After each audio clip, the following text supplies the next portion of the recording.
How could you do this to Emma? Jessica from accounting practically spat the words at me, her face red with righteous anger. She's fighting for her life while you're sneaking around with some woman at the Marriott. I stood in the middle of our office's open floor plan, surrounded by judgmental faces and whispered accusations. My colleagues, people I'd worked with for 5 years, looked at me with a mixture of disgust and disappointment. If you just let me explain. I started, but Tom from sales cut me off. We have pictures, Mike. Every Friday night for the past 2 months, you're not even trying to hide it. My name is Michael Chen, and at 35, I was watching my professional reputation crumble because of assumptions and half-truths. But I couldn't tell them the real reason I'd been meeting Sarah Matthews at that hotel. Not yet. I'm reporting this to HR, Jessica announced, her voice carrying across the office. Emma deserves to know what kind of man she married.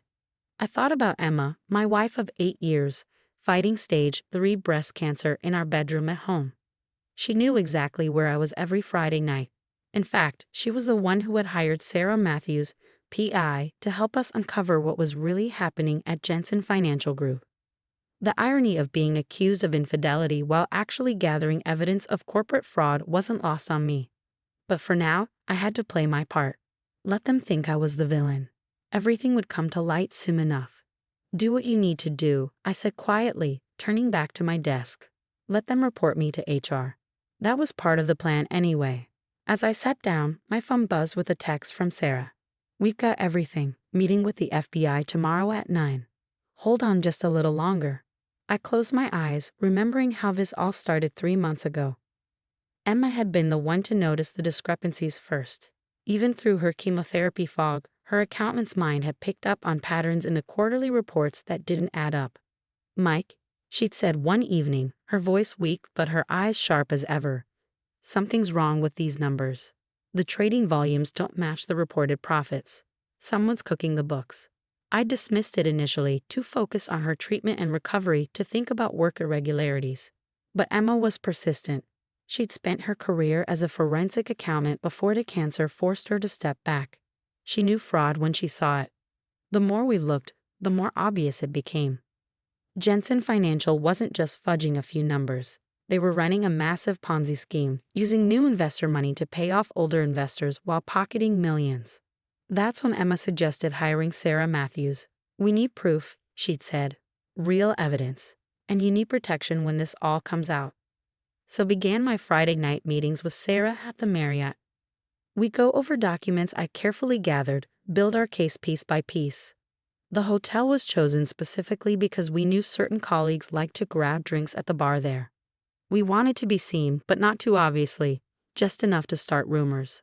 A tap on my shoulder jolted me back to the present. It was Mark, my immediate supervisor, looking grave. HR wants to see you, he said, not quite meeting my highs. Now. I nodded, gathering my things. As I walked to the elevator, I could feel everyone watching, probably assuming I was about to be fired in disgrace. They weren't entirely wrong about the fired part, but disgrace? That wasn't in the cards. Patricia from HR was waiting in her office, looking uncomfortable. Michael, we've received some concerning reports about your personal conduct. I sat down, maintaining my calm exterior. I understand. These allegations, if true, reflect poorly on the company's values. Jensen Financial Group has a reputation to maintain. I almost laughed at that. Jensen Financial's reputation was about to take a much bigger hit than a supposedly unfaithful employee. We're going to have to place you on administrative leave pending an investigation. Patricia continued. Please turn in your badge and...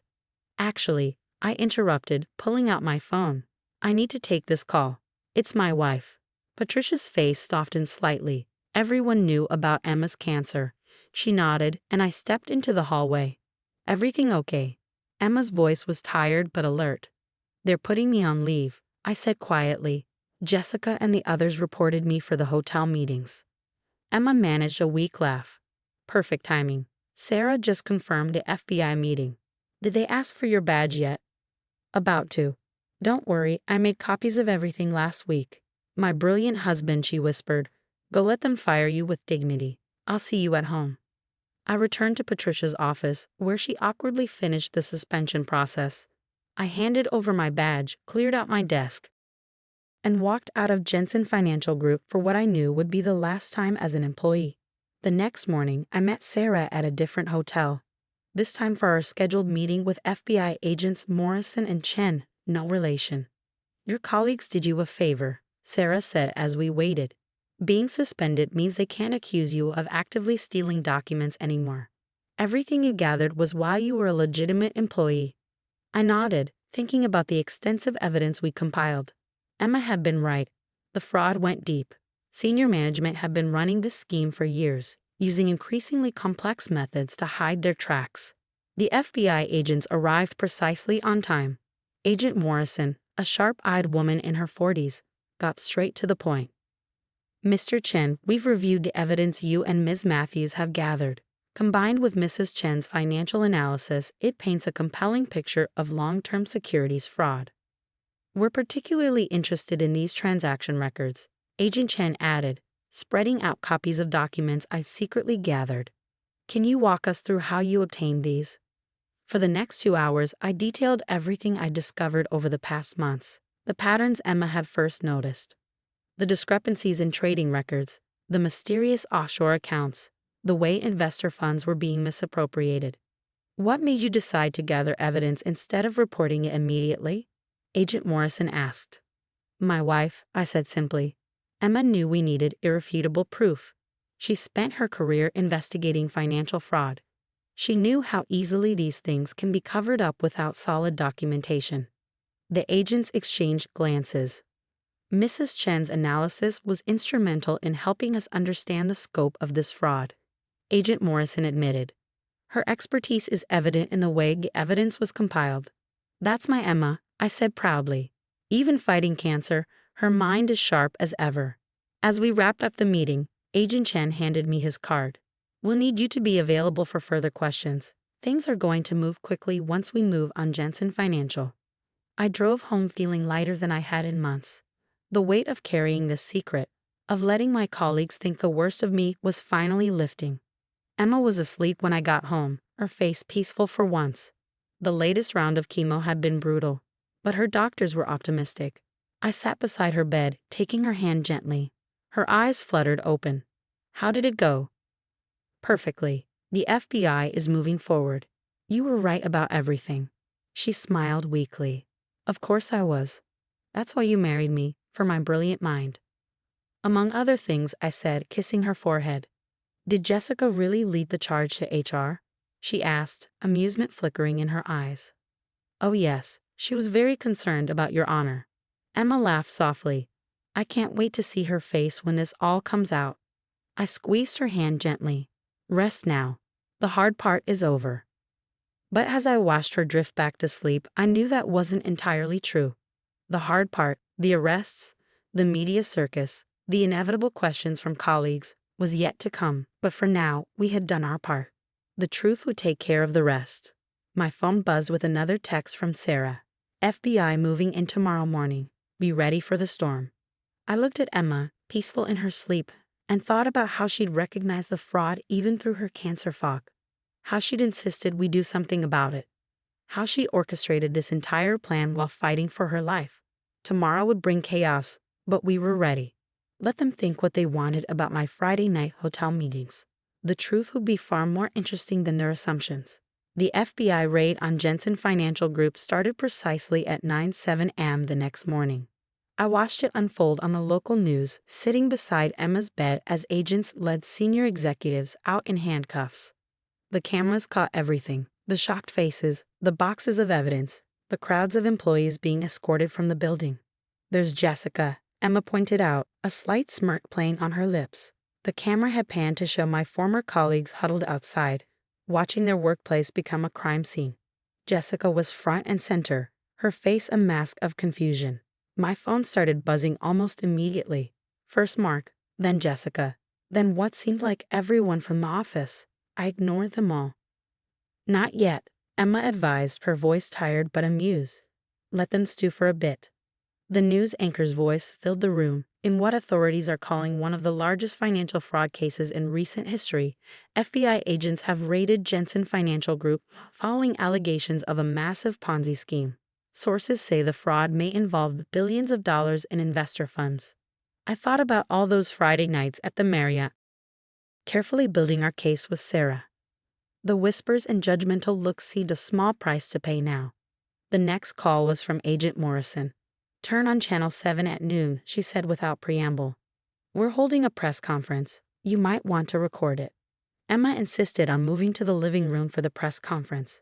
I helped her settle onto the couch, adjusting her pillows and blankets until she was comfortable. The chemo had taken its toll, but her eyes were bright with anticipation. At exactly noon, Agent Morrison stood at a podium outside Jensen Financial's offices. This morning's operation was the culmination of a months-long investigation, she began. Thanks to the diligent work of a whistleblower within the company, working in conjunction with his wife, a former forensic accountant, we have uncovered evidence of systematic fraud. My phone exploded with notifications. Apparently, my former colleagues were putting the pieces together. "Michael, please call me back. We need to talk." "Jessica, oh my God, was this what the hotel meetings were about?" "Tom, I think we made a huge mistake." "Mark?" Emma chuckled weakly at the messages popping up on my screen. "Should we tell them about Sarah's FBI credentials, or let them keep thinking you were having an affair?" Before I could answer, the doorbell rang. Through the security camera, I could see Jessica standing on our porch, shifting nervously from foot to foot. "Well," Emma said, raising an eyebrow, "this should be interesting." I opened the door but blocked the entrance. Jessica looked like she hadn't slept, her usually immaculate appearance slightly disheveled. "Michael, she started, then stopped, her face flushing. "I don't know what to say." "That's a first," I commented dryly. "We were so wrong," she blurted out. "The hotel meetings, the woman, you were gathering evidence. Her name is Sarah Matthews," I said. "She's an FBI consultant, and yes, every Friday night meeting you so diligently reported to HR was about documenting the fraud at Jensen." "But why didn't you tell us? Why let us think?" "Come in, Jessica," Emma's voice called from the living room. "I'll explain everything." Jessica's face went pale when she saw Emma. My wife was wrapped in blankets, obviously fresh from chemotherapy, but her expression was sharp and amused. "It was my idea," Emma said as Jessica perched awkwardly on the edge of our armchair. "We needed people to notice the meetings, but not understand them. Your assumptions about Michael's character provided the perfect cover." I don't understand," Jessica stammered. "The more people focused on Michael's supposed affair, the less likely anyone was to question what he was really doing," Emma explained. Every disapproving look, every whispered accusation just made the cover more convincing. Jessica looked like she might cry. "We reported you to HR. We tried to get you fired." "Actually," I interjected, "getting suspended was part of the plan. It protected me legally. Everything I gathered was while I was an active employee. The suspension came at exactly the right time." "The whole office thinks you're a cheating monster," Jessica whispered. Emma laughed, then winced slightly at the effort. "And that's exactly what we wanted them to think. It's amazing how people's moral outrage can blind them to what's really happening." My phone buzzed again. "Agent Morrison, you might want to turn the news back on," she said when I answered. "They're starting to release the numbers." We all watched in silence as the scope of Jensen Financial's fraud was revealed. Over $3 billion in misappropriated funds, thousands of defrauded investors, a complex web of offshore accounts and fake transactions. "How did you first notice?" Jessica asked, her voice small. "I did," Emma said. "Even through the chemo fog, numbers still speak to me. The patterns were there if you knew where to look." Michael did the hard part, gathering the actual evidence. While we were all condemning him, Jessica said, shaking her head, "God, we were so stupid." "Don't be too hard on yourself," I said. "You were trying to stand up for Emma. Your intentions were good, even if your assumptions weren't." The doorbell rang again. This time it was Tom and Mark, both looking as uncomfortable as Jessica had. "I should go," Jessica said, standing quickly. "You probably have a lot of people to talk to." "Actually," Emma said, "why don't you stay? I think it's time everyone heard the whole story." Over the next few hours, our living room filled with former colleagues, each arriving with apologies and questions. Emma held court from her cocoon of blankets, explaining how we'd uncovered the fraud and orchestrated the investigation. "The woman you saw at the Marriott," she told them, clearly enjoying their reactions, was not only an FBI consultant but also a former Marine. Michael was probably safer with her than he is with me. But the pictures, Tom protested. You were checking into rooms together. The hotel's conference rooms were perfect for reviewing documents, I explained. We needed somewhere private but public enough to be seen. Your photos actually helped establish the timeline of our investigation. As the afternoon wore on, Emma's energy began to fade. I started politely ushering people out, but not before Emma had one last thing to say. Next time, she told them, her voice tired but firm, maybe don't jump to conclusions. And remember, some of us can fight cancer and corporate fraud at the same time. After everyone left, I helped Emma back to bed. Satisfied? I asked, tucking her in. Immensely, she smiled. Though I think Jessica might need therapy after this. Small price to pay for taking down a $3 billion fraud, I said, kissing her forehead. We make a good team, she murmured, already drifting off to sleep. Over the next few weeks, the story exploded. National news picked up on the human interest angle.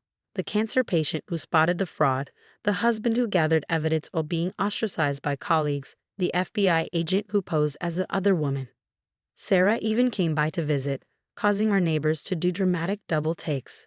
You should have seen their faces in the interrogation room, she told us, when they realized who I really was. Priceless. Jensen Financial's executives faced multiple federal charges. The FBI recovered most of the stolen funds, and class action lawsuits were already being filed on behalf of investors. My former colleagues, chastened by their rush to judgment, became Emma's biggest supporters. They organized meal trains during her chemo, took turns driving her to appointments, and constantly asked for updates on her recovery. It's a bit much, Emma admitted one evening as we sorted through get-well cards. But I suppose it's better than them thinking you're having an affair. 6 months later, Emma's doctors declared her cancer in remission. The same week, the first Jensen Financial executive pleaded guilty, confirming everything we'd uncovered. I received job offers from several prestigious firms, all eager to hire the whistleblower who helped expose one of the biggest financial frauds in recent history. But I had other plans. Emma and I started our own consulting firm, specializing in fraud detection and prevention. Our first client, the FBI. Life is funny, Emma said one night as we worked late in our home office. If I hadn't gotten cancer, I might never have had the time to look so closely at those reports. If our colleagues hadn't been so quick to believe the worst of me, we might never have had such a perfect cover, I added. And if people weren't so busy looking for affairs and scandal, they might have noticed the actual crime happening right in front of them. We looked at each other and laughed. The whole thing was absurd. Cancer, corporate fraud, fake affairs, and redemption all rolled into one strange package. Jessica still can't look me in the eye when we run into her. Despite my assurances that all is forgiven, Tom sent us a ridiculously expensive gift basket with a card that read, "Sorry we thought you were a cheating scumbag. Congratulations on taking down the bad guys." Sarah still meets us at the Marriott occasionally, though now it's just for drinks and catching up. Sometimes we spot people doing double takes, probably wondering if they're witnessing another scandal in the making. Let them wonder, Emma always says with a wink. People see what they want to see. And she's right. Sometimes the best way to hide the truth is to let people believe the lie they created for themselves. We learned that lesson well.